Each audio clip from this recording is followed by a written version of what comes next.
नमस्कार दोस्तों, स्वागत है आप सभी का। एक बार ये क्वेश्चन को देखकर बताइए जल्दी से, ये क्वेश्चन किए हैं कि नहीं। मुझे याद नहीं आ रहा है ये वाला पीडीएफ हम बना चुके हैं क्या।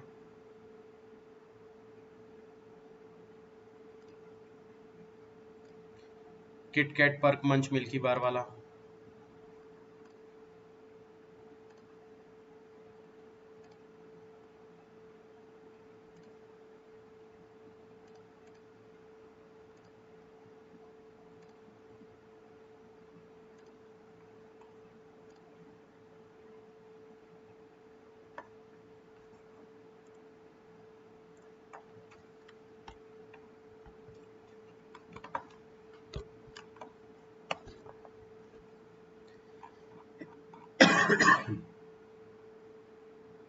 नहीं हुआ है। क्लास में हुआ है कि नहीं ये बताओ। नहीं हुआ है। चलो ठीक है, तो क्लास में नहीं हुआ है, इसको सॉल्व करते हैं दोस्तों। 2 मिनट बस वेट करिए। टारगेट में हो सकता है किसी ने सॉल्व किया होगा तो उसको लग रहा होगा कि सेम है, लेकिन टारगेट वाला नहीं है ये। मतलब टारगेट वाला ही है, बट क्लास में नहीं हुआ है।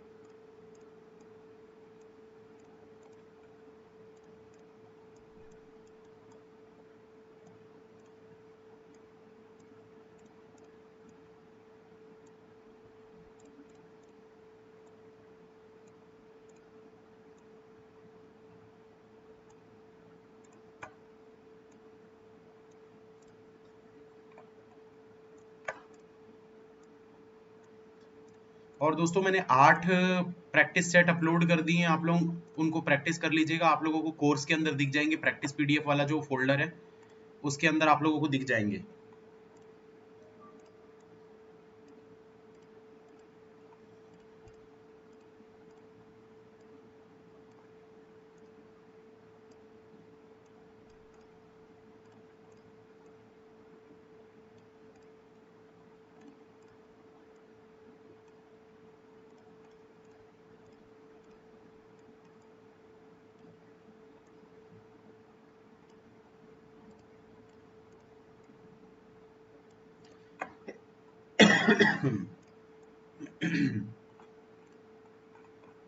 चलो इसको बनाते हैं दोस्तों, फटाफट इसको बनाइए। 3 मिनट का समय आप लोगों के पास।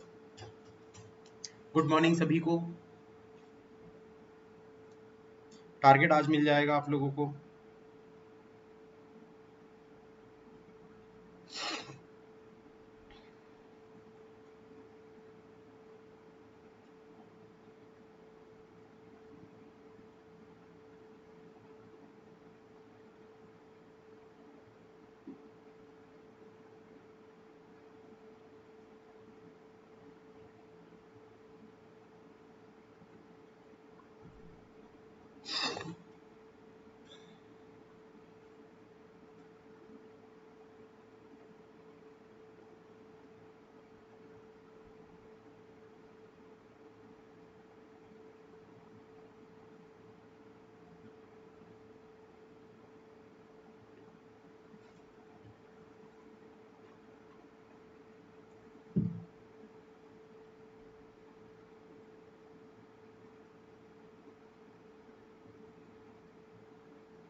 इंग्लिश के लिए गाइड कीजिए। कर तो चुका हूँ यार। रीडिंग करो, जितना रीडिंग करोगे उतना अच्छा होगा आपका इंग्लिश। क्वांट मैथमेटिक का सेक्शन बनाना जरूरी है मेरे हिसाब से तो नहीं भाई। मैं तो बिल्कुल नहीं बनाऊंगा। बस हाँ, ये है 2-4 क्वेश्चन इजी होते हैं, उनको आप बना सकते हैं। पूरा बनाने की जरूरत नहीं है। अगर आप हैं, अगर आपसे बन जाता है तो बनाओ। मैं ऐसा नहीं बोल रहा हूँ कि बनता है फिर भी छोड़ दो। अगर नहीं बनता है तो उसके पीछे भागने की जरूरत नहीं है। 3-4 क्वेश्चन भी बन जाए तो बहुत बड़ी बात है, बहुत अच्छा है।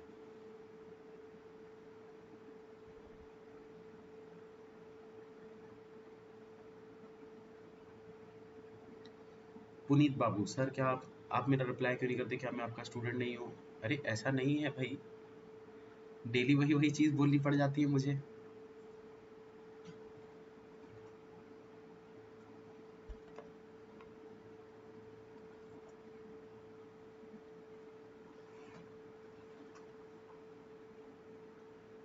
जल्दी बनाइए।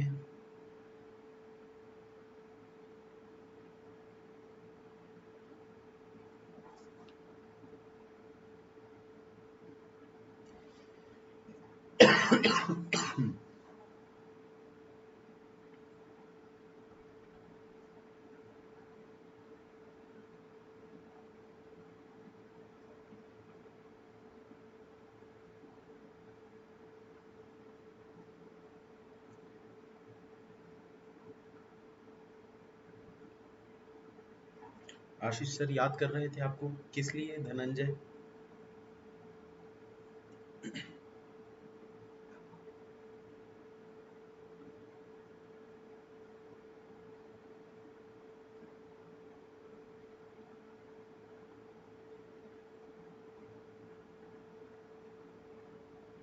पैरेलल वाले भी बहुत कंफ्यूज हो जाते हैं।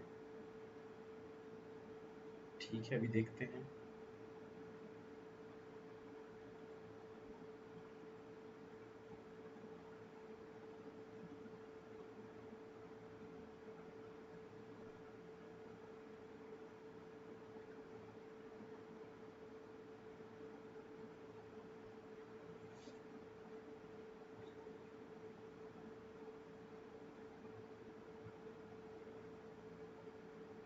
अरे सब लोग क्वेश्चन बनाने में लगो यार, एक बोलता है मेरा कमेंट नहीं देखते, फिर सब लोग कमेंट कमेंट कमेंट करने लग जाते हैं।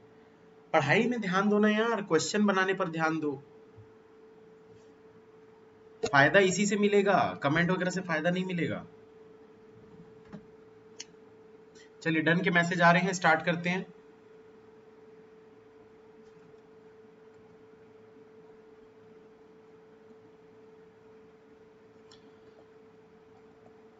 क्या बोल रहे हैं यहाँ पर देखो, 8% PQRS E F G and H are sitting in two parallel rows with 4% sitting in each row. The person sitting in row 1 is facing south and like different chocolate. तो साउथ जो भी फेस कर रहे हैं वो लोगों को chocolate पसंद है। The person sitting in row 2 are facing north and like different colours. तो ऊपर वाले को चॉकलेट पसंद है, नीचे वाले को कलर पसंद है। ठीक है, चार चार लोग बैठे हुए हैं, नीचे चार ऊपर चार, 1 2 3 4। आगे बोल रहा the one who sits second to right of the one who like milky bar faces the one who like blue colour. जिसको भी ब्लू कलर पसंद है उसको जो भी फेस कर रहा है, second to right of the one who like milky Bar बैठता है। Second to right of Milky Bar मतलब कि यहां पर हो जाएगा मिल्की बार, इसके सेकंड टू राइट में ये पर्सन ये ब्लू को फेस कर रहा है। The one who like perk sits second to right of P. जिसको भी पर्क पसंद है वो पी के सेकंड टू राइट में है। आगे बोल रहा है G like pink and sits at one of the extreme end of the row. G को पिंक पसंद है और वो किसी एंड पर बैठता है। Only 1% sit between P and Q. P और क्यू के बीच में सिर्फ 1% बैठता है। The one who sit second to left of the one who like KitKat faces E. जो भी सेकंड टू लेफ्ट में बैठता है किटकैट वाले के, वो ई को फेस करता है। The one who sit second to left of the one who like KitKat. तो किटकैट वाले के सेकंड टू लेफ्ट में जो भी है ये किसको फेस कर रहा है, ई को फेस कर रहा है। F likes red. एफ को रेड पसंद है। R and S do not like any colour. R और एस को कोई भी कलर नहीं पसंद, मतलब आर और एस को चॉकलेट पसंद होगी। ई डज नॉट फेस आर। ई जो है वो आर को फेस नहीं करता, यहां पर आर नहीं आएगा। The one who like milky Bar does not face E. Milky Bar वाला ई को फेस नहीं करता। One of them like green. किसी एक बंदे को ग्रीन कलर पसंद है। An immediate neighbour of G does not face the one who like Perk. G का इमीडिएट नेबर पर्क वाले को फेस नहीं करता।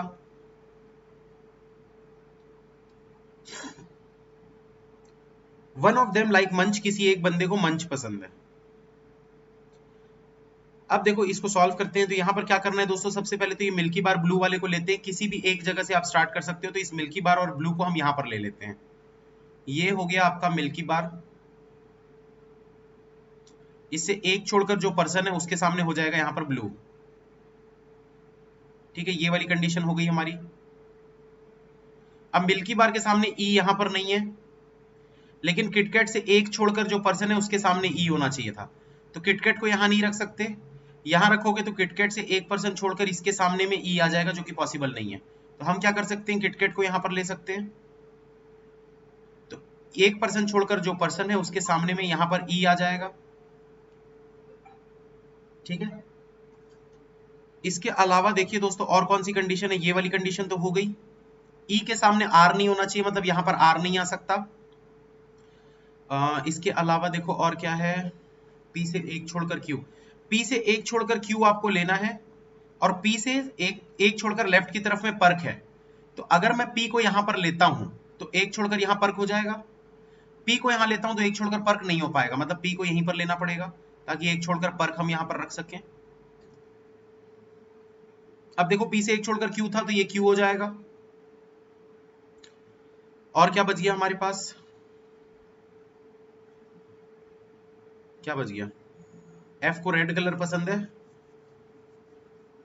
और जी को पिंक कलर पसंद है। तो एफ को रेड कलर पसंद है और जी को पिंक कलर पसंद है, ये दोनों ही एंड पे होंगे, ये वाले एंड और ये वाले एंड पे।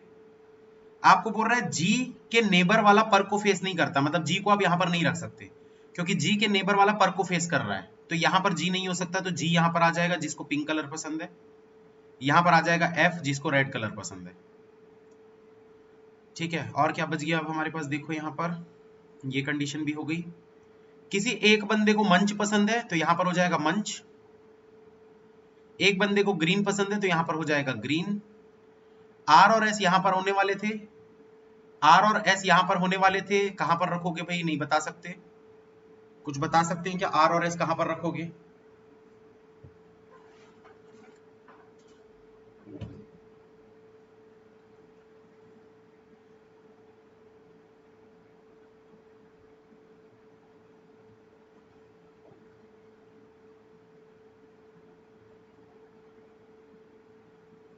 अच्छा ये दोस्तों मैंने गलत रख दिया, ये पी के ना राइट साइड में, यहां पर देखो क्या बोला है, perk sit second to right of P, P के राइट साइड इस तरफ होना चाहिए था पर्क, ठीक है मैंने गलत रख दिया इसको, कोई बात नहीं, इसको इरेज कर देते हैं। जी पिंक को हटाते हैं, ये इसको हटाते हैं, ये पी को हटाते हैं, क्यू पर्क को हटाते हैं, और क्या था, ठीक है अब सही है। अच्छा मंच भी बचा था, मंच को भी हटाते हैं, ग्रीन को भी हटाते हैं, अब ठीक है। अब देखो दोस्तों, अगर P से इस तरफ में पर्क रखना है तो हमको P को यहीं पर रखना पड़ेगा ताकि पर्क यहां पर आ जाए, तो मंच यहां पर हो जाएगा। ठीक है, अब देखो ये पर्क के सामने इधर G नहीं हो सकता, मना किया गया है, तो G को यहां पर रखेंगे, इसको पिंक कलर पसंद है, यहां पर हो जाएगा F रेड। ठीक है, और क्या बच गया, P से एक छोड़कर Q, कितना फोन करते हैं यार ये लोग daily daily. Hello hello,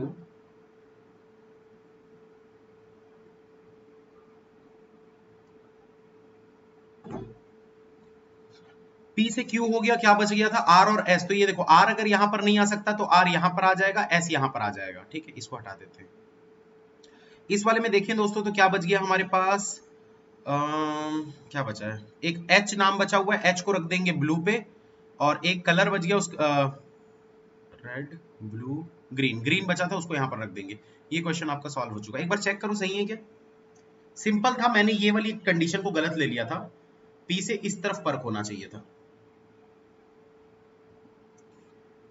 are Q S P, KitKat Perk Munch Milky Bar, KitKat Perk Munch Milky Bar, red blue green pink, red blue green pink, F H E G, ठीक है बिल्कुल सही है, 100% करेक्ट है।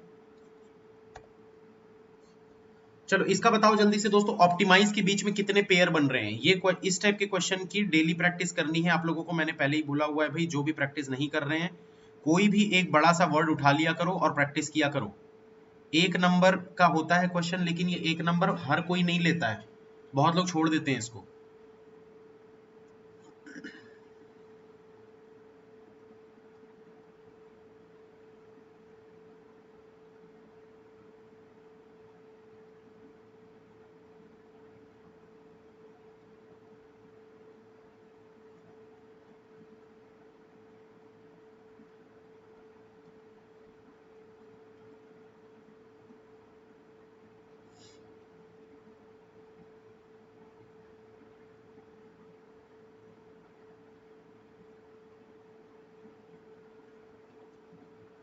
Sir जी mock से डर लगने लगा है, मॉक देना बंद कर दो, डर लग रहा है तो।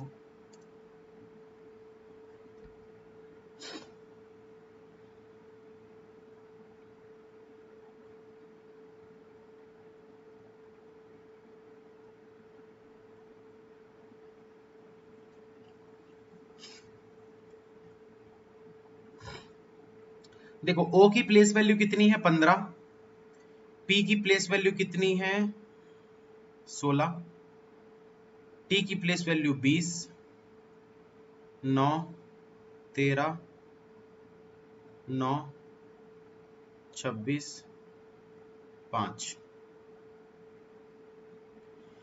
15 से 16 एक पेयर दिख रहा है, 15 से 16, 17, 18, 19, 20, 21, 22 नहीं दिख रहा, 16 से 17, 16 से 17, 18, 19, 20, 21 नहीं है, 20 से बड़ा इधर कुछ नहीं है, 20 से 21, 22, 23, 24 नहीं है, 9, 10, 11, 12, 9, 10, 11, 12, 13, 13, 14, 15, 16, 13, 14, 15, 16, 9, 10, 11, 12, 13, 14, 9, 10, 11 नहीं होगा, 26 से बड़ा तो कुछ है ही नहीं, 5 से 6, 7, 8, 9।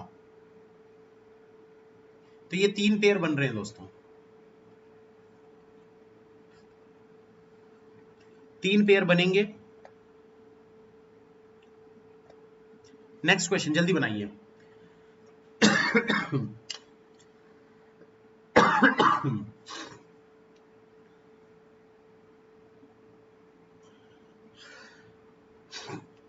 ये आखिरी सेट है दोस्तों, आप लोगों का प्रीलिम्स का कोर्स पूरा खत्म हो चुका है। आप लोगों का कुछ बचा है करवाने का तो बता दीजिएगा, सिलॉजिज्म एक क्लास में लूंगा बस, उसके अलावा कुछ और बचा है तो बता दीजिए। ऑर्डर एंड रैंकिंग करना है तो करवा दूंगा, उसको करना है तो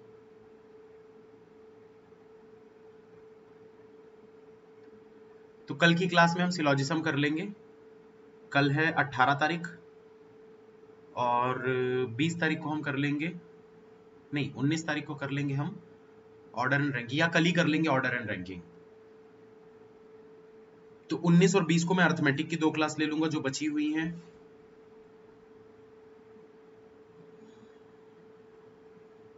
इक्कीस को तो एग्जाम है, छुट्टी कर देंगे, 22 तारीख से मेंस चालू कर देंगे।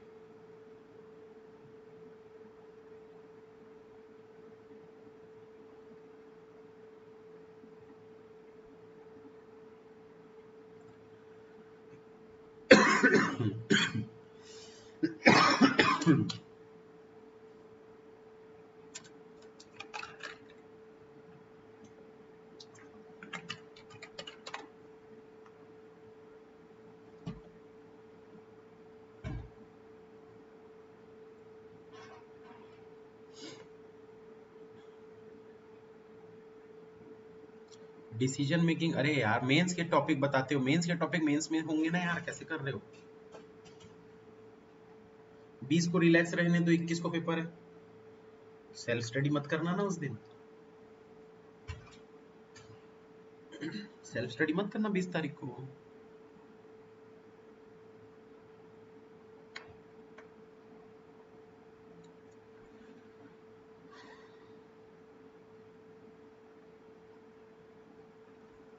चलो बनाते हैं, डन के मैसेज आ रहे हैं काफी लोगों के। देखो क्या बोल रहे हैं दोस्तों, 8 person Q H V D B Z C and P R sitting in a circular table facing the centre but not necessarily in the same order. C is an immediate neighbour of P, C जो है वो immediate neighbour है P का। ये सभी लोग एक circular table पर बैठे हैं, तो सर्कल को हम बना लेंगे थ्रेड में, 1 2 3 4 5 6 7 8। बोला C is an immediate neighbour of P, C जो है वो पी का इमीडिएट नेबर है। D sit second to left of the one who sit opposite to P, P के ऑपोजिट में जो भी बैठता है, ये पर्सन बैठता है पी के ऑपोजिट में, 3 पर्सन छोड़कर जो है ऑपोजिट हो गया। तो बोला D sit second to left, इस बंदे के सेकंड टू लेफ्ट में, सेकंड टू लेफ्ट में यहां पर डी बैठता है, ऐसे लेफ्ट की तरफ। आगे आपको बोल रहा है only 2 person sit between D and the one who sits immediate right of Z. क्या बोल रहे हैं, only 2 person sit between D and the one who sits immediate right of Z, Z के इमीडिएट राइट में जो भी person बैठता है, तो बोल रहा है only 2 person sit between D and this, ये वाले पर्सन। तो इस पर्सन के और डी के बीच में कितने लोग हैं, सिर्फ 2 पर्सन है। z is not an immediate neighbour of h, z जो है वो h का नेबर नहीं होगा। c faces v, c faces v मतलब 3 पर्सन बीच में। b does not face d, b जो है वो d को फेस नहीं करता। उसके बाद क्या बोल रहा है, the one who sits immediate right of b and the one who sits second to left of v sits opposite to each other। जो भी इमीडिएट राइट में है b के और जो भी सेकंड टू लेफ्ट में है v से, इन दोनों के बीच में 3 पर्सन होंगे। ये वाले पर्सन और ये वाले पर्सन के बीच में 3 लोग होंगे। 1 2 3 4 5 6 7 8, 8 लोग तो हो गए यार, इसी से बना सकते हैं हम। बी के राइट, बी के राइट, बी के सेकंड लेफ्ट,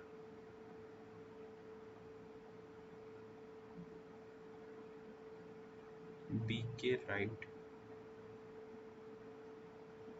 बी के राइट से 3% छोड़कर जो पर्सन है वो बी के सेकंड टू लेफ्ट में बैठता है।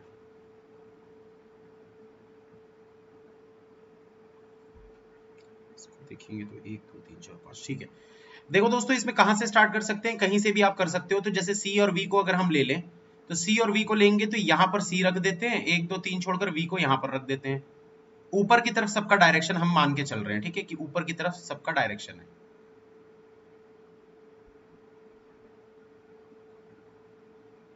तो ऐसे केस में देखो दोस्तों, ये तो आपने सेट कर दिया वी से सेकंड टू लेफ्ट, वी से सेकंड टू लेफ्ट ये वाला पर्सन, 3 छोड़कर जो भी पर्सन है वो बी के इमीडिएट राइट में होगा, मतलब ये वाला पर्सन बी के इमीडिएट राइट में होगा। फिर से बता रहा हूं, ध्यान से सुनना। वी के सेकंड टू लेफ्ट, तो वी का सेकंड टू लेफ्ट मतलब ये वाला पर्सन, इसके सामने में जो बैठा हुआ है वो बी के इमीडिएट राइट में होगा, तो बी यहां पर आ जाएगा। अब बोला बी के 3 छोड़कर सामने डी नहीं होना चाहिए, तो बी से 1 2 3 छोड़कर यहां पर डी नहीं आ सकता, ठीक है। सी के बगल में पी है, मतलब या तो पी यहां पर आएगा या तो पी यहां पर आएगा, ये कंडीशन भी हो चुकी है। उसके अलावा और क्या बचा था, जेड के इमीडिएट राइट जो भी होगा, जेड के इमीडिएट, इसको बाद में करेंगे, ये वाले को पहले कर लेते हैं। पी से 3 छोड़कर जो भी पर्सन है उसके सेकंड टू लेफ्ट में डी है। अगर मैं पी को यहां पर रखता हूं तो पी से 3 छोड़कर जो भी पर्सन होगा उसके सेकंड टू लेफ्ट में डी यहां पर पॉसिबल नहीं है, मना किया गया है। मना किया गया ना भाई, ये देखो, अगर पी को यहां रखूंगा, 3% छोड़कर जो भी पर्सन है उस पर्सन के सेकंड टू लेफ्ट में डी होना चाहिए, पर यहां तो डी मना किया गया, तो पी को यहां पर रख दो। अब 1 2 3 छोड़कर ये जो पर्सन है इससे सेकंड टू लेफ्ट में डी यहां पर हो जाएगा। बचा क्या आपके पास, Z के इमीडिएट राइट वाला जो भी पर्सन है और D के बीच में 2 पर्सन होंगे। तो Z के इमीडिएट राइट वाला ये पर्सन और D के बीच में 2 पर्सन दिख रहे हैं, ठीक है। यहां पर अगर Z को लेते हो तो Z के इमीडिएट राइट वाला पर्सन और D के बीच में 3 पर्सन हो रहे हैं, पॉसिबल नहीं है। Z को यहां लोगे तो इससे इमीडिएट राइट वाला पर्सन तो खुद D ही हो जाएगा, तो पॉसिबल नहीं है, मतलब कि Z को यहीं पर लेना पड़ेगा, क्योंकि Z के इमीडिएट राइट वाले पर्सन और D के बीच में 2 लोग हैं, तो ये कंडीशन भी हो गई। Z और H दोनों साथ में नहीं बैठते, तो Z के नेबर इधर कुछ नहीं है, मतलब कि यहां पर H नहीं हो सकता, तो H यहां पर आ जाएगा। बचा आपके पास सिर्फ और सिर्फ एक ही चीज है, वो है Q। Q को ले लेंगे यहां पर। ये आपका क्वेश्चन सॉल्व हो चुका है।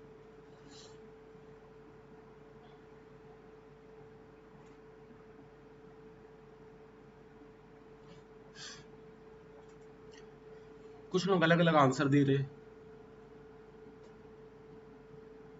QC तो होना ही नहीं चाहिए भाई, QCPH कैसे ले रहे हो। HDVB, HDVB, QZCP, हाँ ये सही है। पलक,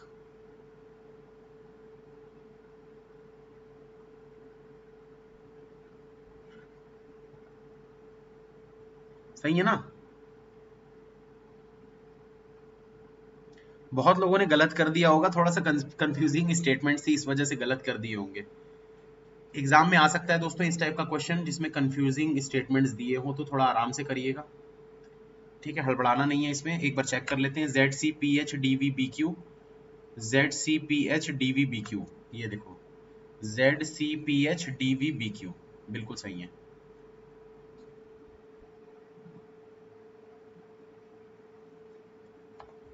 नेक्स्ट जल्दी बनाइए। क्लैरिकल के मॉक देना चाहिए या नहीं देना चाहिए ना भाई, स्पीड के लिए दे सकते हो मॉक, आप बिल्कुल दे सकते हो।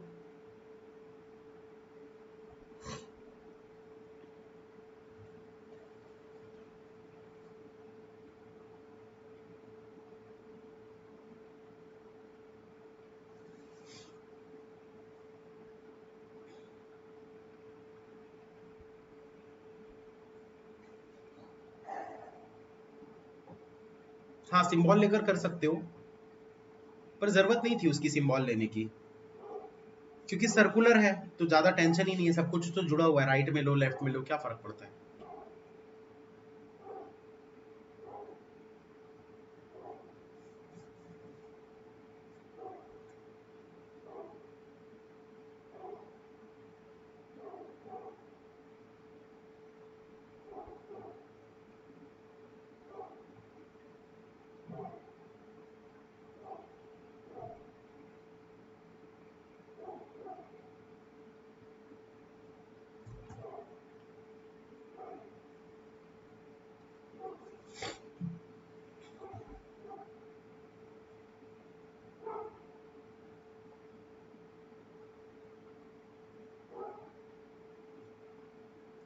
चलिए डन के मैसेज आ रहे हैं काफी सारे।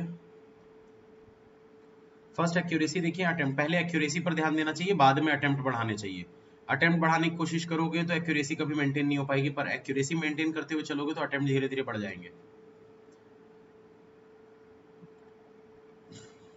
अखिल walks from point L towards north direction, north south east west. बोला Akhil walks from point L towards north direction, north की तरफ जाता है। After walking 4 kilometre he reaches point B, B point पे पहुंच गया, and takes a right turn and walk 3 kilometre to reach point K. तो बोला यहां से राइट टर्न लिया, 3 किलोमीटर चला और के पॉइंट पे पहुंच गया। आगे बोला then he takes a right turn to reach point F and walk 7 kilometre. बोला अब ये यहां से राइट टर्न लिया, राइट टर्न लेके 7 किलोमीटर गया और पॉइंट एफ पे पहुंच गया। उसके बाद बोला then he again takes a right turn and walk 10 kilometre. तो राइट टर्न लिया, 10 किलोमीटर गया to reach point O, O point पे पहुंच गया। Then he takes a left turn and walk 7 kilometre to reach point V. यहां से left turn लिया, 7 kilometre गया और ये पॉइंट वी पे पहुंच गया। Finally he takes a left turn and walks 3 kilometre to stops at point D.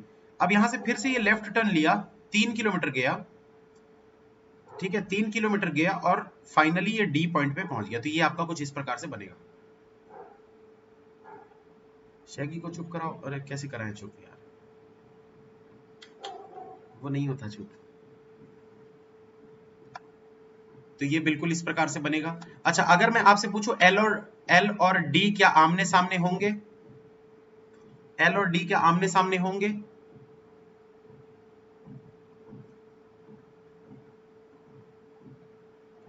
जैसे इसमें दिखा रहा है एल और डी आमने सामने है, क्या ये पॉसिबल है? शैम्पो नहीं है वो, शैगी नाम है।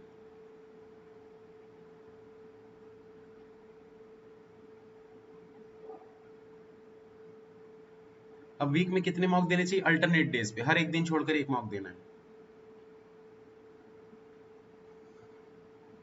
नहीं हो सकता दोस्तों, ये आंसर गलत दिया हुआ है, इस प्रकार से नहीं बनेगा। ये यहां पर आएगा पॉइंट और ये वाला पॉइंट इधर होगा, मतलब ऐसा कुछ बनेगा ये, जैसा हमारा बना ये देखो, क्योंकि ये 3 है, ये 3 है, पर ये बीच वाला 10 है, तो बीच में यहां पर ना 4 का गैप आएगा। इस डी वाले पॉइंट से ऐसे जो एल के फ्रंट पे आप ऐसे आओगे ना, तो ये 4 का गैप आएगा। ठीक है, उम्मीद करता हूं समझ गए होगे। अगर मैं आपसे पूछूं डी और एल के बीच का शॉर्टेस्ट डिस्टेंस बताओ ऐसा, तो कैसे निकालेंगे? देखो ये वाला तो 4 आ गया, इधर का तो 4 पता चल गया। ये कैसे निकालोगे? देखो ये वाला 7 है, इस 7 में इस 4 को माइनस कर दो तो 3 बचेगा, मतलब 7 और 3 10, ये 7 ये 3, 7 और 3 10 और नीचे 4, तो 4 का स्क्वायर प्लस 10 का स्क्वायर का रूट 16, 116 का रूट, ये आपका आंसर बनेगा।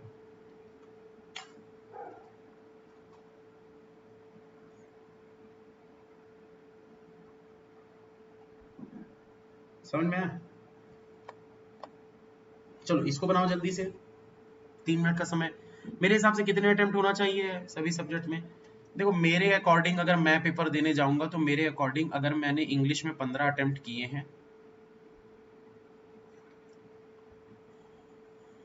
रीजनिंग में अगर मैंने 27 प्लस किए हैं, और क्वांट में मैंने 25 प्लस किए हैं, तो मेरे लिए ये गुड अटेम्प्ट्स हैं।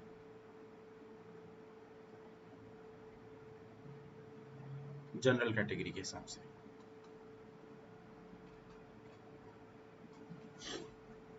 अब ये प्लस में हो सकता है किसी में थोड़ा 2-4 ज्यादा हो, तो अप्रॉक्स मतलब 70 प्लस अटेम्प्ट, 70 से ज्यादा अटेम्प्ट होने चाहिए सारे टॉपिक मिलाकर, सारे सब्जेक्ट मिलाकर।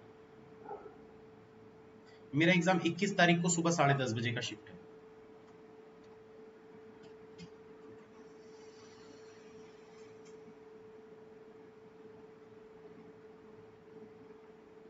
जिन्होंने क्लर्क फिल किया है वो भी मॉक वीक में, देखो अल्टरनेट डेज पे देते जाना है मॉक। अब पहले आप लोगों को थोड़े थोड़े दिनों में देना था, जो शुरू से टारगेट फॉलो करते आ रहे हैं। क्या होता है, पहले हमको एक एक हफ्ते की प्रैक्टिस करनी होती है, एक हफ्ते प्रैक्टिस किए फिर मॉक दिए, फिर एक हफ्ते प्रैक्टिस किए फिर मॉक दिए। तो जो आप लोगों ने ये चीज सुना होगा, नहीं भी सुने हो तो आप लोगों ने देखा जरूर होगा कि जो हमारा परफॉर्मेंस ग्राफ होता है ना, आप कभी भी अपने परफॉर्मेंस ग्राफ को जब चेक करोगे, ट्रैक करोगे, जो आपका परफॉर्मेंस ग्राफ होगा उसको जब आप ट्रैक करोगे तो वो ग्राफ इस प्रकार से चलता है, ऐसा।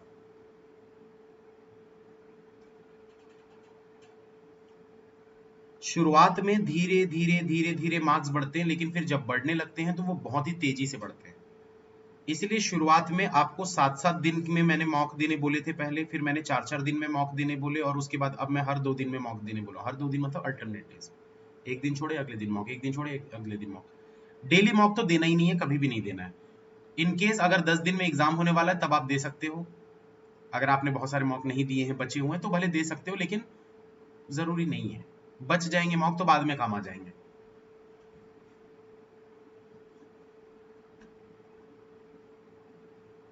Done. 6 person scored different marks in a test. 6 लोगों ने अलग अलग स्कोर किया है, तो 6, 5, 4, 3, 2, 1।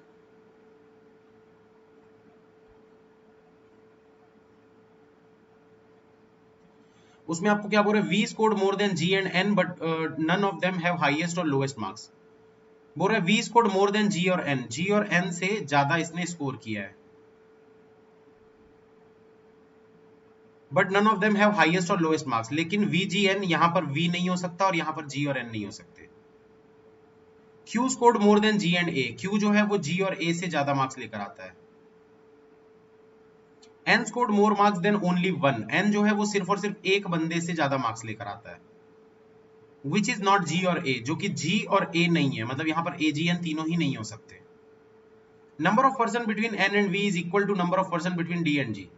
एन और वी के बीच में जितने हैं उतने ही डी और जी के बीच में होंगे। वी स्कोर्ड मार्क्स इधर जस्ट मोर और जस्ट लेस देन ए। बोल रहे वी ने जितने भी मार्क्स लिए हैं वो या तो ए से जस्ट ऊपर होंगे या तो जस्ट नीचे होंगे। The one who scored 20 marks is the third highest and the one who has 5 marks is the lowest. अब देखिए दोस्तों, आपको ये पता है कि क्यू के नीचे जी और ए होना चाहिए, ठीक है, पर ए के साथ वी होना चाहिए। अगर मैं क्यू के नीचे ए को रखना चाहता हूं और जी को भी रखना चाहता हूं, मान लेते हैं कि भाई जी और ए यहां पर आ जाते हैं, तो ए के साथ तो वी को भी रखना पड़ेगा, मतलब ये तीनों ही आ जाएंगे। भाई देखो, अगर मान लो यहां पर मैं ए को रखना चाहूं तो वी नहीं आ पाएगा उसके साथ, पॉसिबल नहीं है। अगर मैं यहां पर ए को रखता हूं तो वी यहां पर आ जाएगा, आएगा। जी तो यहां नहीं आ सकता, तो जी को यहां लेना पड़ेगा, मतलब यही तीन जगह तो बन रही है ना, ए जी और वी के लिए। तो डेफिनेटली क्यू जो है इन सभी से ऊपर, मतलब ऊपर हो जाएगा। यहां पर बचा क्या है आपके पास दोस्तों? एक बच रहा है डी, उस डी को आप रख दो लास्ट में। अब देखो एन से वी जितनी दूरी पर है, डी से जी उतनी ही दूरी पर है, तो एन से 2 छोड़कर अगर आप वी को लेते हो तो डी से 2 छोड़कर जी को आपको यहां पर लेना पड़ेगा, पर ये गलत हो जाएगा। क्यों? क्योंकि वी के साथ में ए होना चाहिए था, ये पॉसिबल नहीं है। अगर ये चीज पॉसिबल नहीं है तो क्या कर सकते हो? एन से वी, सॉरी, एन से 1 छोड़कर वी, डी से 1 छोड़कर जी और वी के साथ ए, ये कर सकते हैं। क्या सभी का यही आंसर आया है? चेक करके बताओ जल्दी से।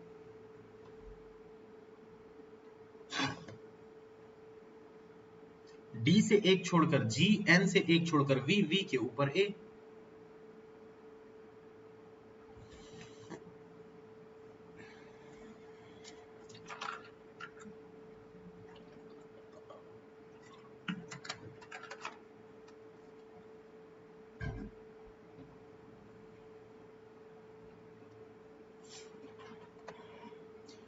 Q A V G N D, Q A V G N D, ठीक है, बिल्कुल सही है। चलो इसको बनाओ सिलोजिज्म को जल्दी से।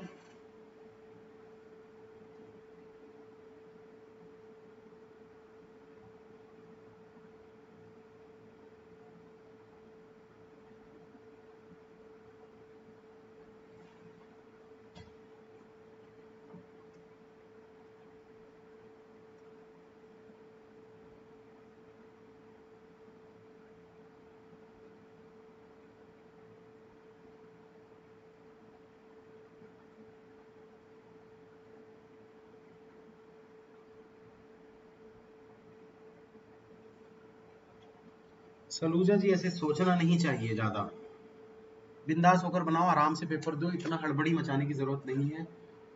जब ऑलरेडी आप लोगों ने पैनिक होके अपने इतने एग्जाम बिगाड़े हुए हैं, उसके बावजूद अगर आप आगे के भी एग्जाम को वैसे ही बिगाड़ने वाले हो, तो जब पता है कि ये चीज गलत है तो नहीं करनी चाहिए, खुद ही सोचना चाहिए, पैनिक नहीं होना है, बिंदास होके पेपर देना है।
चलिए बनाते हैं। पहले क्वेश्चन में क्या बोल रहा है, सम डी आर ए, थोड़े से डी जो है वो ए हैं, ऑल बी आर ए, पूरे के पूरे जो बी हैं वो ए हैं, नो ए इज सी, कोई भी ए जो है वो सी नहीं है। अब बोल रहा है सम डी आर बी, थोड़े से डी आपको बी दिख रहे हैं क्या, नहीं दिख रहे। All C being B is a possibility, क्या पूरे सी जो है वो बी हो सकते हैं, नहीं, क्योंकि ये ए के अंदर नहीं जा सकते तो इसके अंदर कैसे जाएंगे। नो डी इज बी, कोई भी डी जो है वो बी नहीं है पर हो तो सकता है, इसलिए ये भी गलत, तो इसका नन बनेगा, नन। सभी कह रहे हैं नन। सेकंड वाले को, पहले ये थर्ड वाले को देख लेते हैं। नो ए इज सी, कोई भी ए जो है वो सी नहीं है। Not a single C is B, मतलब कोई भी सी जो है वो बी नहीं है। एवरी बी इज डी, मतलब पूरा का पूरा बी जो है वो डी है। अब हो रहा है some D which are B, some D which are B are A as well, वो ए भी है, नहीं। इसमें कुछ इधर और है क्या, some D are B no D is B, हाँ ठीक है, इन दोनों में इधर होगा,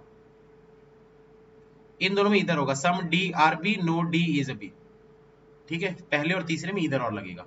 तो यहां पर देखो some D which are B as are A as well, तो नहीं होगा, ये तो पॉसिबल नहीं है। नो ए इज बी, कोई भी ए जो है वो बी नहीं है पर हो तो सकता है, इसलिए गलत। हो कैसे सकता है भाई, ए सी में नहीं जा सकता, बी में तो जा सकता है ना।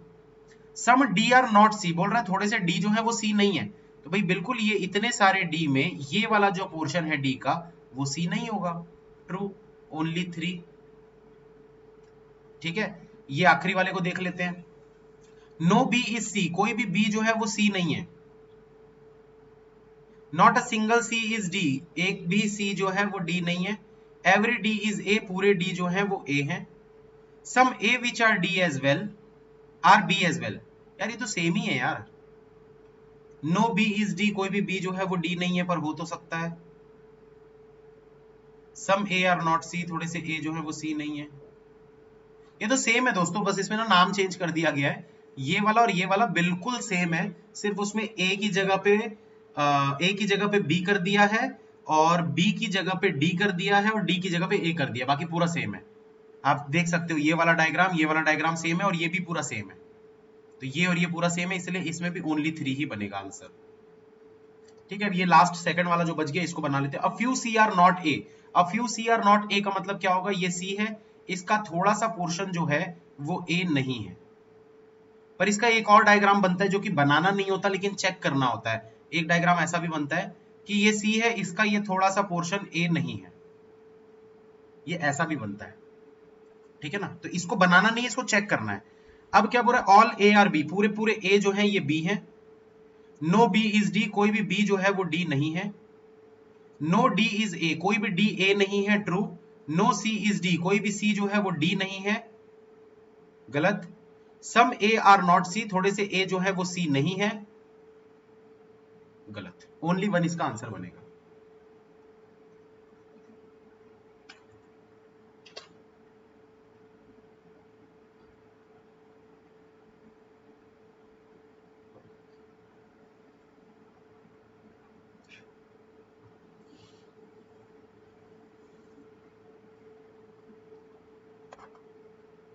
एक क्वेश्चन और, a few A are not B, a few ए, थोड़े से ए जो हैं वो बी नहीं है, ठीक है। उसके बाद ये वाले में देखो क्या बोल रहा है, ऑल बी आर सी, पूरे पूरे बी जो है ये सी है। नो सी इज डी, कोई भी सी जो है डी नहीं है। नो डी इज बी, कोई भी डी जो है वो बी नहीं है, बिल्कुल सही। नो ए इज डी, कोई भी ए डी नहीं है, गलत। Some B are not A, थोड़े से बी जो है वो ए नहीं है, गलत।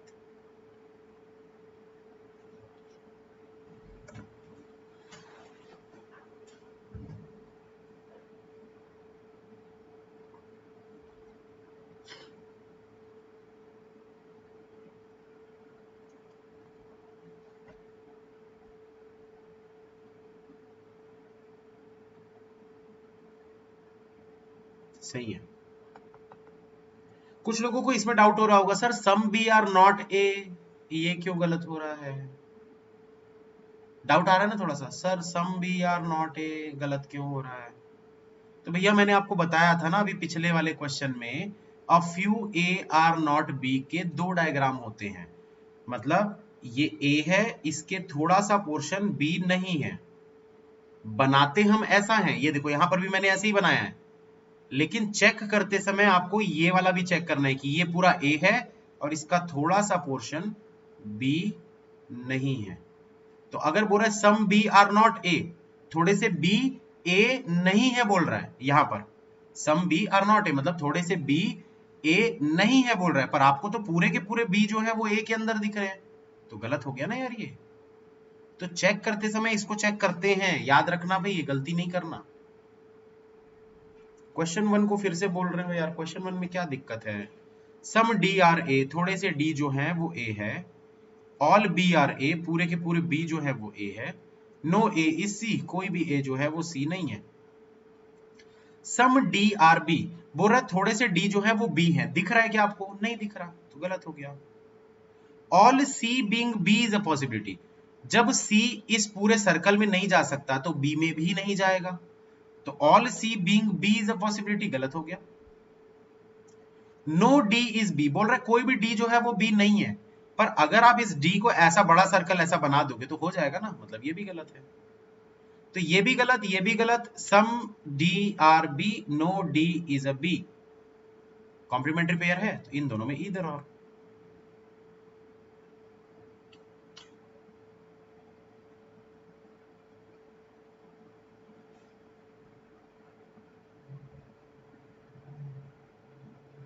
थर्ड क्वेश्चन में ईदर और नहीं है, थर्ड में कहां से ईदर और लगेगा यार? कॉम्प्लीमेंट्री पेयर तो तीन ही होते हैं ना, आप कौन सा कॉम्प्लीमेंट्री पेयर अपनी मर्जी से निकाल रहे हो? सिर्फ पहले वाले में ईदर है, बाकी में नहीं है। चलो नेक्स्ट क्वेश्चन बनाओ जल्दी से, 3 मिनट का समय है।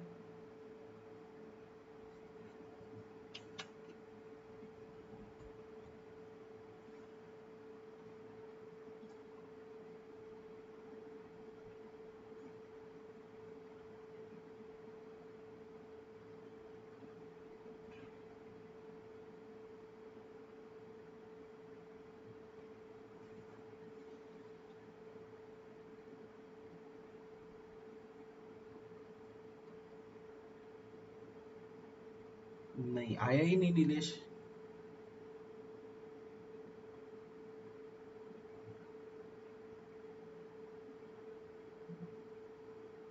कॉम्प्लीमेंट्री कॉम्प्लीमेंट्री पेयर बता दो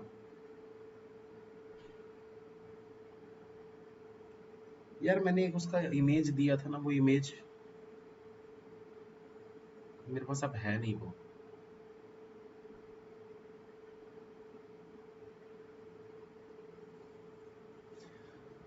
मैं टेलीग्राम पे शेयर कर दूंगा, टेलीग्राम पे मैं ग्रुप पे शेयर कर दूंगा।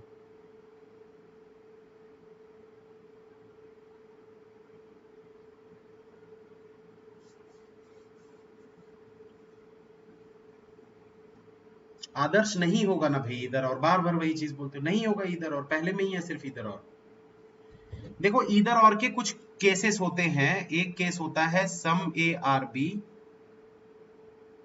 No A are B, some A are B,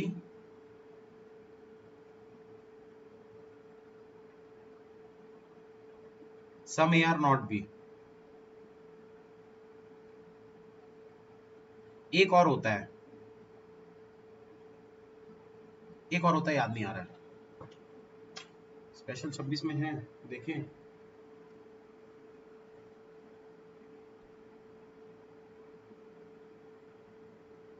कहाँ है?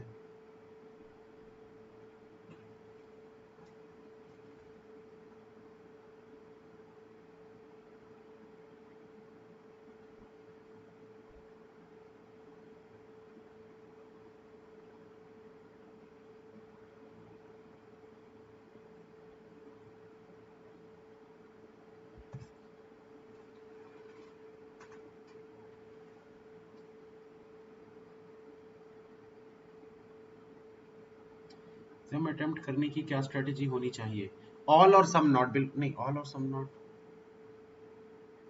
अरे मैं भेज दूंगा यार, ऐसे कंफ्यूज मत करो मेरे को, मैं भेज दूंगा।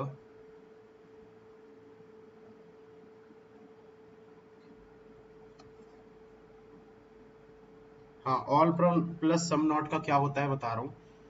All A is B, some B are not A.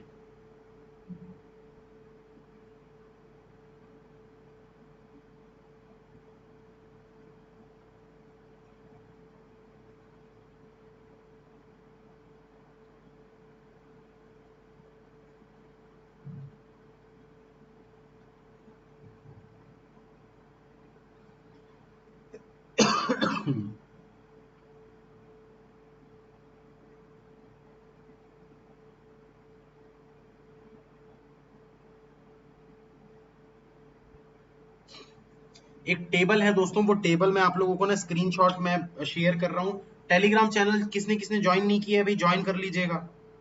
Paid वाला जो चैनल है अंकुश लांबा 2.0, उसको ज्वाइन कर लीजिएगा, उसमें मैं भेज रहा हूँ। तुरंत भेज रहा हूँ, एकदम बिल्कुल तुरंत दिख जाएगा आपको।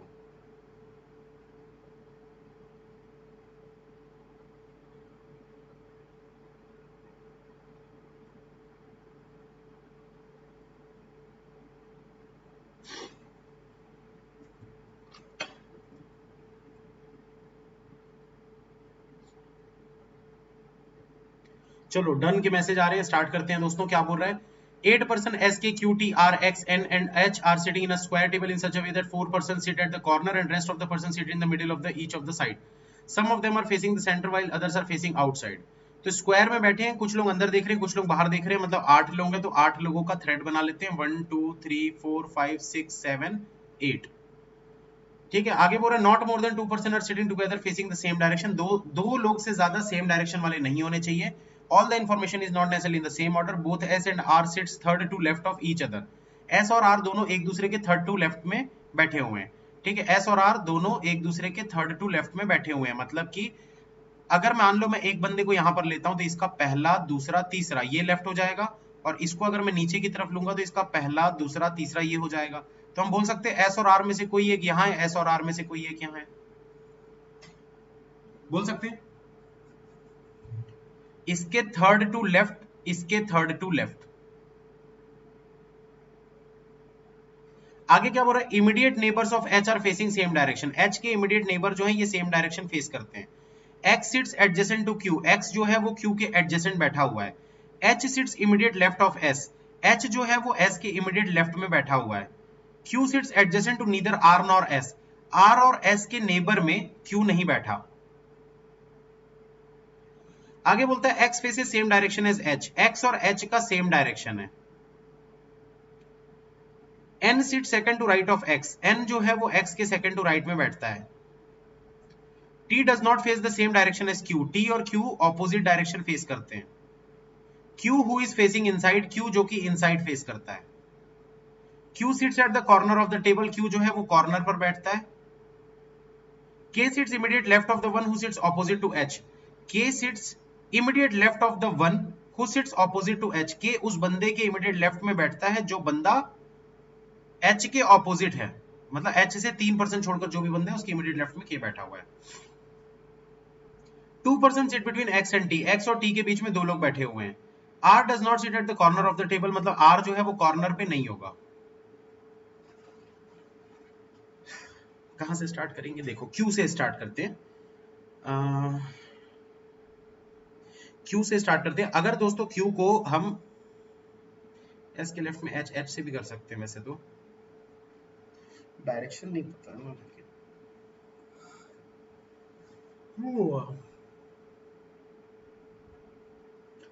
एस और आर के बगल में क्यू नहीं बैठा है, मतलब इतनी जगह पे क्यू नहीं होगा, तो आखिरी आखिरी पर क्यू हो सकता है। क्यू के लिए ये वाली जगह, ये वाली जगह है, ठीक है।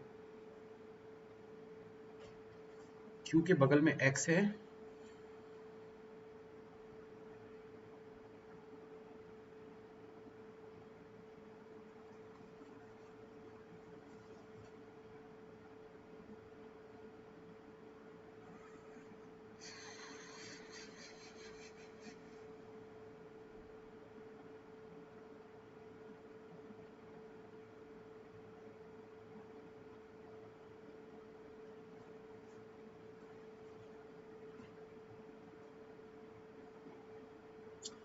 देखो दोस्तों इसमें ना एक काम करते हैं, एक एक करके पॉसिबिलिटी लेते हैं। ठीक है, एक एक करके पॉसिबिलिटी लेते हैं। कहीं पर भी एस को रख दो, कहीं पर भी आर, इसको आर को रख दो, कोई फर्क नहीं पड़ेगा उससे। कहीं पर भी ले लो उसको, जैसे मान लो ये एस है, ये आर है, ठीक है। अब क्या बोल रहा है, एस के लेफ्ट में एच है, तो एस के लेफ्ट में ये वाला एच हो जाएगा। भाई इसका लेफ्ट तो यही है ना, एच यहां पर हो जाएगा। एच से 3% छोड़कर जो भी बंदा है, तो एच से 3% छोड़कर जो बंदा है, इसके इमीडिएट लेफ्ट में के बैठता है। अब इसके इमीडिएट लेफ्ट में के बैठता है, तो इसका इमीडिएट लेफ्ट कहीं पर भी हो सकता है। अगर ऊपर डायरेक्शन दोगे तो के इधर हो जाएगा। थोड़ा कंफ्यूजिंग है यार।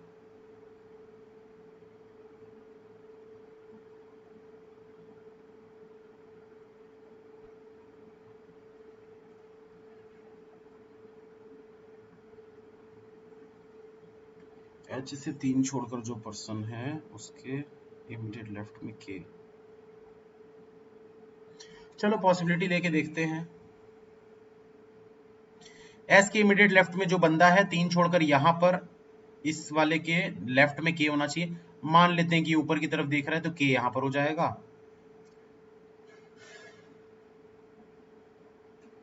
अब क्या बच गया, एच के अगल बगल वाले सेम डायरेक्शन देख रहे हैं, तो ये नीचे देख रहा है, तो ये भी नीचे देखेगा। अगर ये दोनों नीचे हैं तो डेफिनेटली ये ऊपर हो जाएगा, क्योंकि दो लोगों से ज्यादा सेम डायरेक्शन नहीं फेस कर सकते।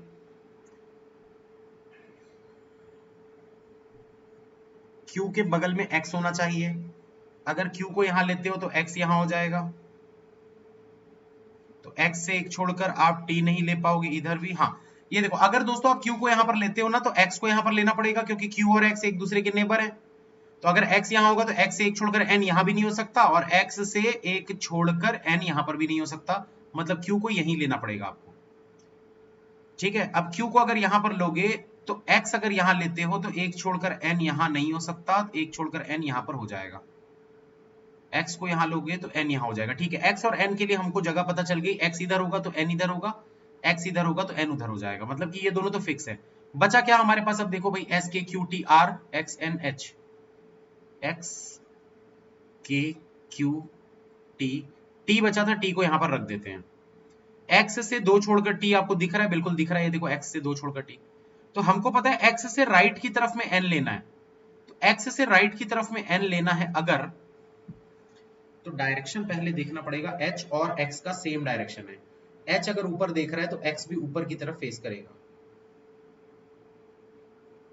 तो x को यहीं पर लेना पड़ेगा। ठीक है, यहां पर n आ जाएगा, कंफर्म हो गया ये, और इधर x आएगा, ये कंफर्म हो गया। ये n, ये x कंफर्म, क्योंकि x और h का सेम डायरेक्शन था। x ऊपर, h ऊपर, दोनों फिक्स होंगे। ठीक है, x से 2 छोड़कर t, x से राइट की तरफ में n, ये भी सही है। s के लेफ्ट में h, ये भी सही है। h x का सेम, h के बगल वाले सेम, ये भी ठीक है। इसके अलावा और क्या बच गया, h के सामने जो भी पर्सन है, तो h के सामने जो भी पर्सन है, उस पर्सन के लेफ्ट में k बैठा है, लेफ्ट में k बैठा है। ठीक है, t और q का डायरेक्शन ऑपोजिट है दोस्तों। t अगर नीचे देख रहा है, तो q ऊपर की तरफ देखेगा। q इनसाइड फेस कर रहा है, लेकिन r कॉर्नर पे नहीं बैठा है। Corner mid, corner mid, corner mid. ठीक है, बिल्कुल सही है। दो से ज्यादा लोग सेम डायरेक्शन फेस नहीं करते। अगर ये ऊपर देख रहा है, ये ऊपर देख रहा है, तो ये नीचे की तरफ ही देखेगा। ये ऊपर देख रहा है, ये ऊपर देख रहा है, तो ये नीचे की तरफ देखेगा। ये क्वेश्चन सॉल्व हो गया। कुछ लोग गलत गलत बोल रहे हैं भाई, आप लोग चेक करो, मेरा तो सही है।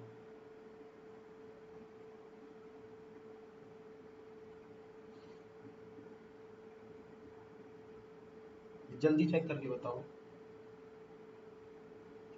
क्यू अगर इनसाइड फेस कर रहा है, तो ऊपर वाले इनसाइड फेस कर रहे हैं, और अगर क्यू कॉर्नर पे बैठा है, तो ये कॉर्नर हो गया, ये कॉर्नर हो गया, ये कॉर्नर हो गया, ये कॉर्नर हो गया। तो कॉर्नर वाले क्यू एस टी के हो जाएंगे। क्यू एस टी के, ये चार लोग कॉर्नर वाले हो जाएंगे। इनसाइड वाले कौन कौन हो जाएंगे, देखो, Q H R x, Q H R x, बिल्कुल सही है।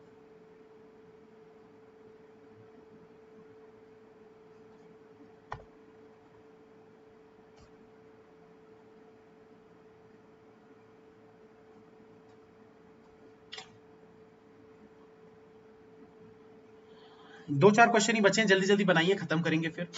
डीआई क्लास है दोस्तों 11:45 पे, मिस नहीं करिएगा डीआई क्लास। 5 क्लासेस हो चुकी हैं अप्रॉक्स, हम अभी तक 20 डीआई बना चुके हैं, अप्रॉक्स 20 डीआई बना चुके हैं।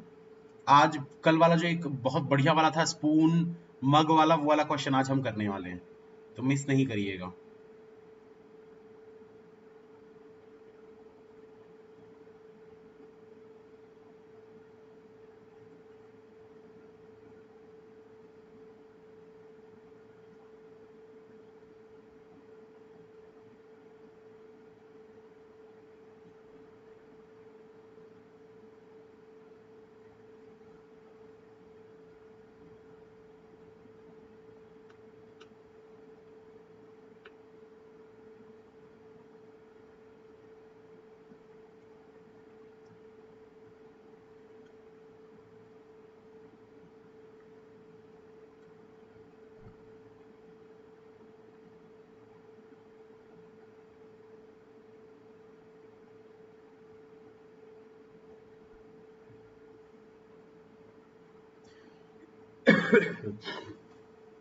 A family consists of 6 members and only 2 married couples. F is daughter of H. F जो है वो daughter है H की.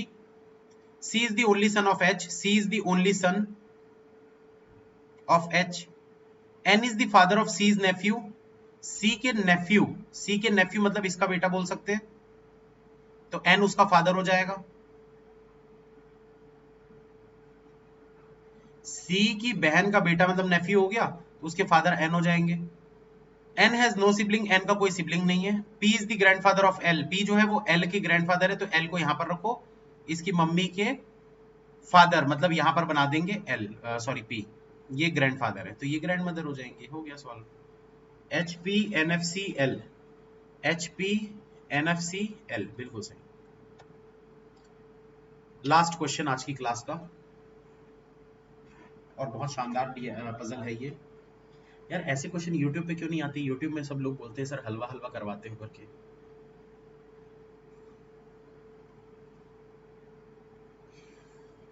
पेड क्लास में ज्यादा अच्छे क्वेश्चन आते हैं. कुछ लोग बोलेंगे सर पार्शियलिटी करते हैं. यार मैं देखता ही नहीं हूँ, मैं बस ऐसी रैंडमली पीडीएफ उठा लेता हूँ.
एग्जाम में अटेम्प्ट करने की क्या स्ट्रेटेजी होनी चाहिए?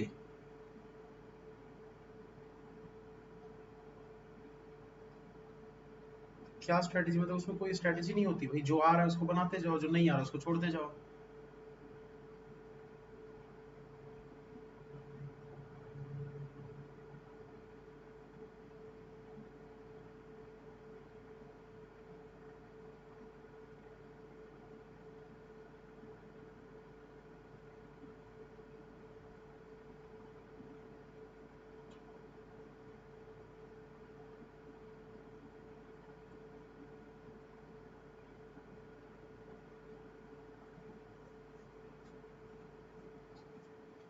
अर्थमेटिक के एग्जाम में कैसे पता चलेगा कौन सा अर्थमेटिक क्वेश्चन करना है? अरे मैं बता तो चुका हूँ यार, परसेंटेज, रेशियो, पार्टनरशिप, एज, इस टाइप के क्वेश्चन बनाओ ना जो इजी इजी है. रेशियो हो गया, अब देखो मेरे हिसाब से मुझे तो सारे इजी लगते हैं भाई, boards and stream, time and work, trains.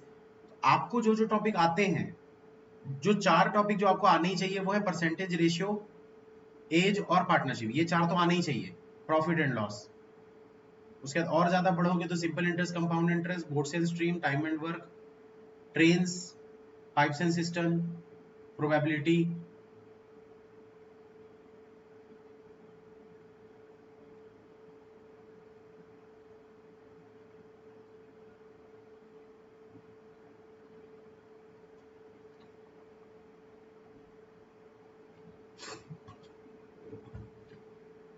आज के क्वेश्चन दमदार है, वो बात तो है।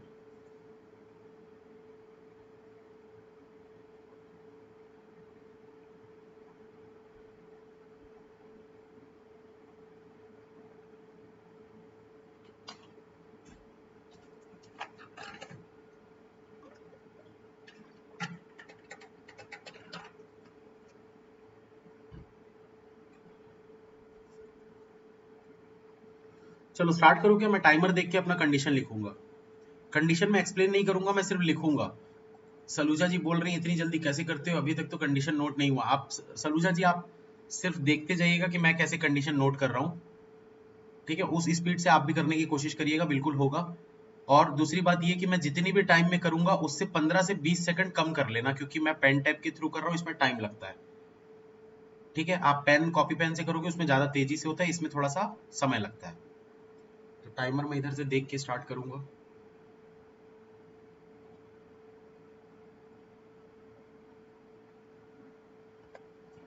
Six person are sitting in a linear row and all of them have different weights and are facing north. Linear row. G weighs more than A.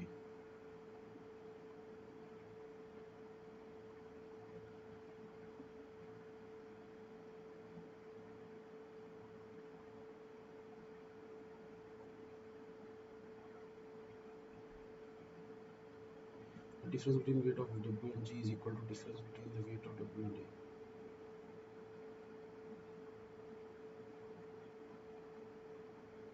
If W weighs more than A and less than G.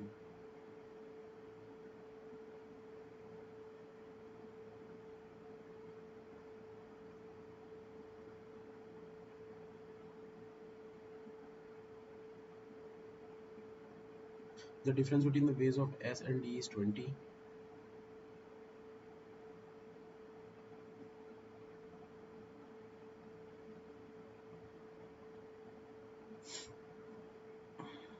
One person weighs 63. Just input G. No, and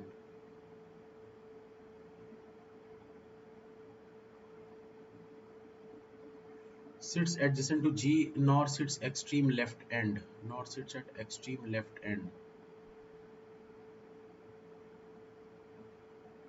G sits third to left of Y,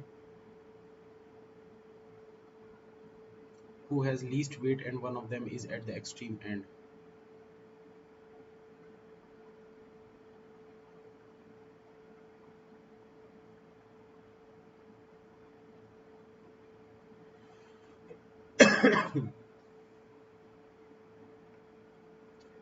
A sits adjacent to Y. The one whose weight is 65 kg is to the immediate left of A. S and D are adjacent to each other.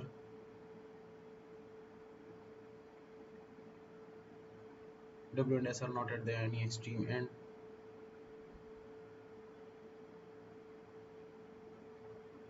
The sum of the weights of W and Y is 110. बहुत slow हो गया यार. The difference between the weight of G and A is 1.5 times. 1.5 times the difference between W and Y. हो गया. Condition तो सारी लिख ली है, लगभग सॉल्व भी हो चुका है. ये देखो दोस्तों, आप लोगों को क्या बोला गया है, 63 वाला लेफ्ट हैंड पे नहीं है, Y का सबसे कम वेट है, ठीक है? यही बोला था ना.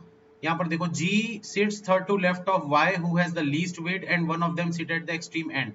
तो G भी एंड पे हो सकता था. मतलब अगर इसकी मैं दूसरी पॉसिबिलिटी बनाने की कोशिश करूं तो दूसरी पॉसिबिलिटी क्या बनेगी, 1 2 3 4 5 6. तो इसमें क्या हो जाएगा, G एंड पे आ जाएगा 2 छोड़कर y आ जाएगा। उसके बाद आप लोगों को क्या बोला था, the one whose weight is 65 is to the immediate left of A seat adjacent to y। हाँ, इसमें 2 पॉसिबिलिटी बनेगी। हाँ, बहुत स्लो हो गया हूँ ना भाई, तो मैं प्रैक्टिस तो नहीं करता हूँ। तो यहाँ पर क्या बता रहा था, भूल गया यार मैं। y के नेबर में a होना चाहिए, तो a क्या है, 2 चीजें बनती है भाई, एक a इधर भी हो सकता है या फिर a इधर भी हो सकता है। सारी पॉसिबिलिटी देखोगे तो भाई a के हिसाब से 65 उसके लेफ्ट में, मतलब ये 65 हो गया, a के हिसाब से 65 लेफ्ट में, तो ये वाला 65 हो गया। ठीक है, अब बोल रहा है a से ज्यादा वेट g का होना चाहिए, a से ज्यादा वेट g का होना चाहिए, बट इससे हमको कोई लेना देना नहीं है, यहां से हम सारी चीजों को निकालेंगे। ठीक, चलो निकालते हैं भाई।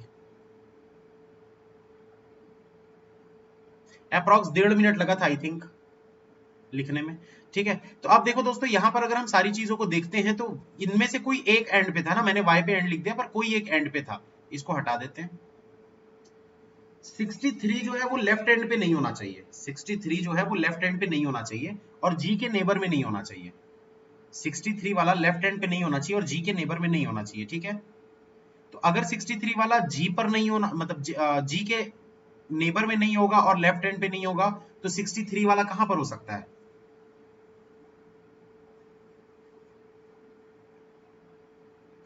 y लीस्ट वेट है, हाँ ये वाला तो गलत है ना ऊपर वाला, क्योंकि y लीस्ट वेट है, 65 नहीं हो सकता, क्योंकि 63 भी आपको दिख रहा है, तो ये वाला तो गलत है आपका। बताओ जल्दी से भाई, 63 लेफ्ट हैंड पे नहीं होना चाहिए, मतलब 63 यहां पर नहीं आएगा, तो डी और जी का 63 नहीं हो सकता। और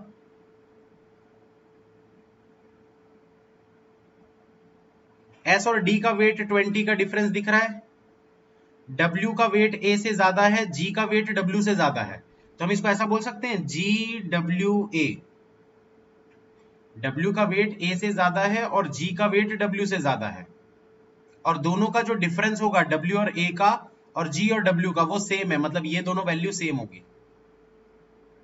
तो इस तरीके से बना लो भाई इसको। और क्या बच गया आपके पास,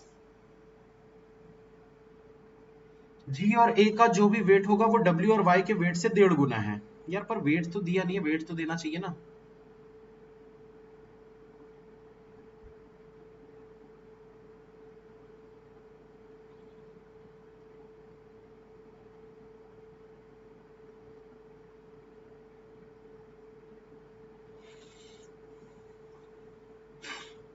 मैं कुछ छोड़ रहा हूँ क्या इसमें? ए डब्ल्यू जी, एस और डी का 20।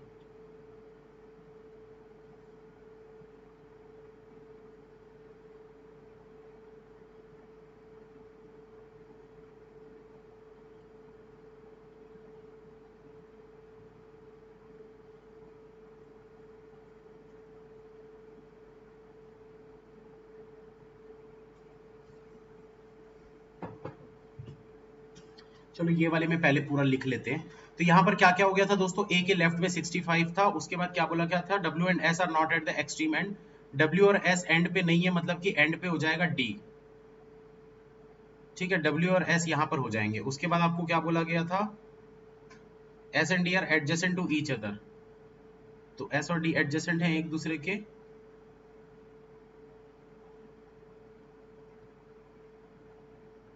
ठीक है, अब देखो दोस्तों, W का अगर 65 आ रहा है, डेफिनेटली W का अगर 65 है तो Y का वेट हम निकाल सकते हैं इस वाले से। अगर W का 65 है, 65 को इधर ले जाकर माइनस करोगे तो 35 और 10 45, Y का वेट जो हो जाएगा 45 हो जाएगा दोनों ही केस में। यहाँ पर भी 45, यहाँ पर भी 45, दोनों ही केसेस में Y का जो वेट होगा वो 45 हो जाएगा, क्योंकि हमने इसको निकाल लिया अपनी इस इक्वेशन से जो कि हमको दी हुई थी, W plus Y is equal to 110। ठीक है, इसके बाद और क्या बच गया अब हमारे पास, देखो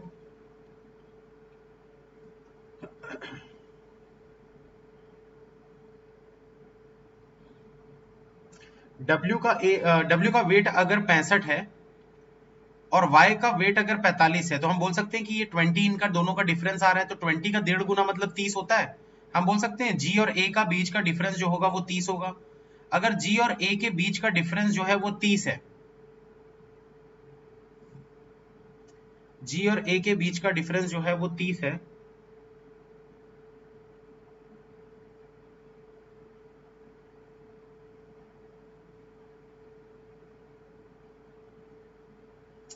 क्या कुछ गलती कर रहा हूँ यार मैं?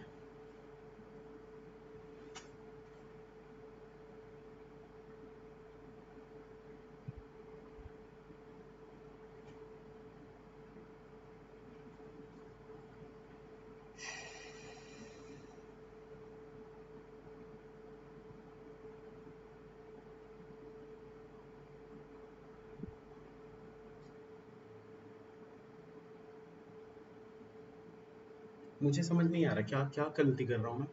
कोई बताएगा क्या? जी के बगल में 63 नहीं है और लेफ्ट हैंड पे नहीं है, मतलब ये दो जगह पे 63 नहीं आ सकता, इधर भी 63 नहीं आ सकता। 63 के लिए जी और ए दो चीजें बची है।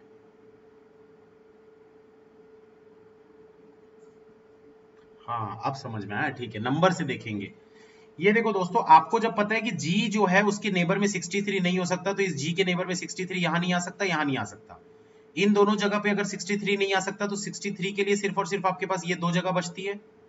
अगर a की वैल्यू मैं 63 ले लेता हूं, w की वैल्यू 65 है, तो इन दोनों के बीच का जो भी डिफरेंस था दो, वही दो यहां हो जाएगा, ये 67 हो जाएगा। क्या ये पॉसिबल है? 67 और 63 का डिफरेंस जब आप निकालोगे तो 4 आएगा, वो पॉसिबल नहीं है। मतलब कि a पे आप 63 ले ही नहीं सकते। जी पे अगर मैं 63 लेना चाहूं तो वो भी पॉसिबल नहीं है। क्यों? क्योंकि भाई W का अगर 65 है उससे ज्यादा होना चाहिए, तो 63 कैसे हो सकता है? मतलब ये कंडीशन पूरी गलत है, बोल सकते हैं हाँ या ना? रवि दुबे बोल रहा है कि जी जो है लेफ्ट हैंड पे नहीं हो सकता। देख लो भैया, जी लेफ्ट हैंड पे दिख रहा है। प्लीज अब बार बार उस कमेंट को ना करें, ठीक है? जी लेफ्ट हैंड पे ही आ रहा है, ये वाली कंडीशन गलत होगी तो यही तो सही होगी ना यार, कॉमन सेंस वाली बात है। जी लेफ्ट हैंड पे ही आएगा। अब सेम चीज को ऊपर वाले में चेक करते हैं दोस्तों। अब हमको क्या पता है कि अगर 63 जी मतलब लेफ्ट हैंड पे नहीं आ सकता, तो अब आपके पास ये तीन जगह दिखती है किसके लिए? 63 के लिए। एक एक करके चेक करते हैं। अगर मैं ए की वैल्यू 63 लेना चाहूं तो पॉसिबल नहीं है, नहीं है ना? ये देखो मैं रख के दिखाया हूं, ए 63 होगा तो यहां पर दो का गैप है, तो दो का गैप 67। 67 के अकॉर्डिंग अगर देखोगे जी और ए, तो 4 का गैप बनता है, यहां पर आपको 30 मिलना चाहिए, जो कि पॉसिबल नहीं है। नहीं है पॉसिबल, तो ए में तो आप नहीं ले सकते। अब या तो एस में लोगे या तो डी में लोगे, ठीक है? या तो एस में लोगे या तो डी में लोगे। अगर मैं एस की 63 लेता हूं तो डी का कितना हो जाएगा? अगर मैं एस को 63 लेता हूं, एस बड़ा है ना भाई डी से, यहां पर बोला गया था, कहां गया? S and D are adjacent to each other, और कुछ बोला था क्या? W and S are not at the extreme and the sum of weight of ये, यही कहीं तो बोला था यार। The difference between the weight of S and D is 20 where the weight of S is more than the weight of D। तो अगर मैं S को 63 बोलता हूं तो भाई D का वेट कितना हो जाएगा? 43 हो जाएगा। क्या ये पॉसिबल है? क्या ये पॉसिबल है भाई? अगर D 43 हो जाएगा तो Y तो लोएस्ट है ना, ये तो पॉसिबल ही नहीं है। मतलब कि हमको 63 इसका लेना पड़ेगा, 83 S का लेना पड़ेगा। हो गया सॉल्व।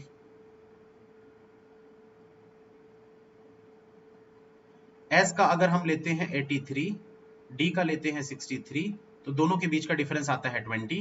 अब क्या बच गया आपके पास?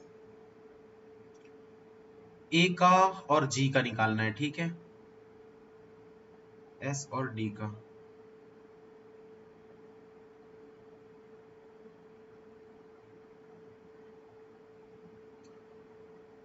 S और D, S का 83, 65। हाँ अब देखो दोस्तों, G और A का जो डिफरेंस है वो आपको कितना चाहिए? 30 का डिफरेंस चाहिए। 30 नहीं, 20 का डिफरेंस चाहिए, ठीक है? क्योंकि 20 का डिफरेंस करोगे तो उसका 1.5 गुना इज इक्वल्स टू 1.5 गुना, 20 का 1.5 गुना 30, मतलब 30 चाहिए, ठीक है? इन दोनों का जो डिफरेंस है वो 30 का होना चाहिए, G और A का। तो अगर W का 65 है और 30 का डिफरेंस चाहिए, तो 14 14 ऊपर नीचे कर देंगे तो 15 ऊपर 80, G से 15 ऊपर 80 और G से 15 नीचे 50। तो ये हो गया आपका डिफरेंस, 80 और 50। ये देखो यहां पर देखो दोस्तों, G और W के बीच में अगर मैं 15 रख दूं, इधर 15 रख दूं, तो टोटल 30 का डिफरेंस हो गया बीच में। 80 से 50 मतलब 30 का गैप हो रहा है। 65 से 80, 65 से 50 बराबर होगा? कुछ गलत हो रहा है? 63 लेफ्ट हैंड पे नहीं है बोला है ना, राइट हैंड पे आ रहा है ना, कैसे कर दे रहे हो यार?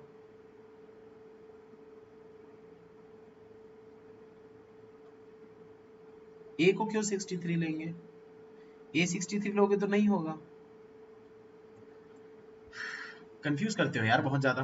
GWAYSD, GWAYSD बिल्कुल सही है। 80 65 50, 80 65 50, 45 83 63, 45 83 63 सही तो है भैया। 63 के लिए क्या बोला है? लेफ्ट एंड पे नहीं होगा, राइट एंड पे तो हो सकता है ना।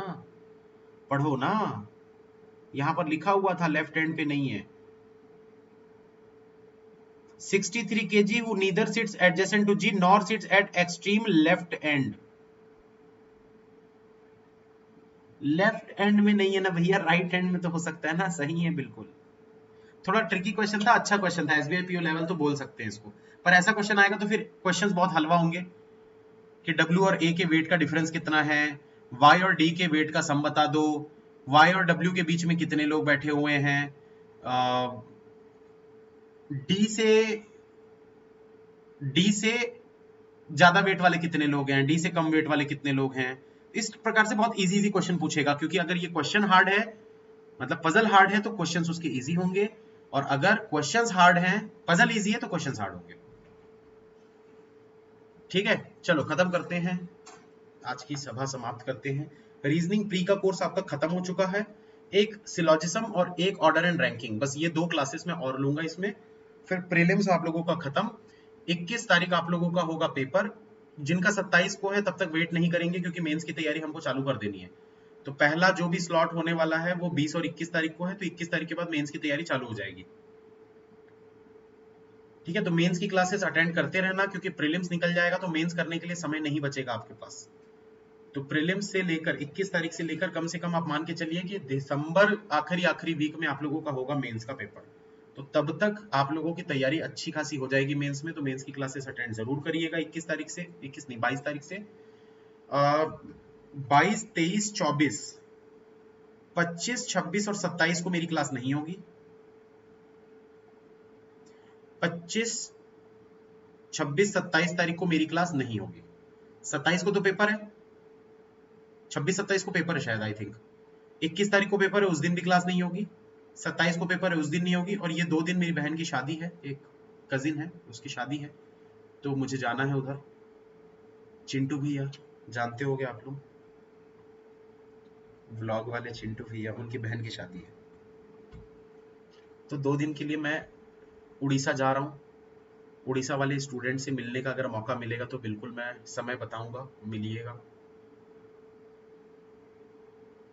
किसी का एग्जाम भी इसको है क्या? कटक में मिलेंगे या भुवनेश्वर में मिलेंगे।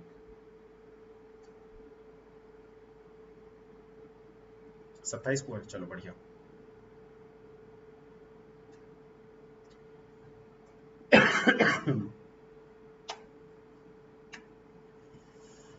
चलो खत्म करते हैं दोस्तों, thank you, bye, all the best. मिलेंगे नेक्स्ट क्लास में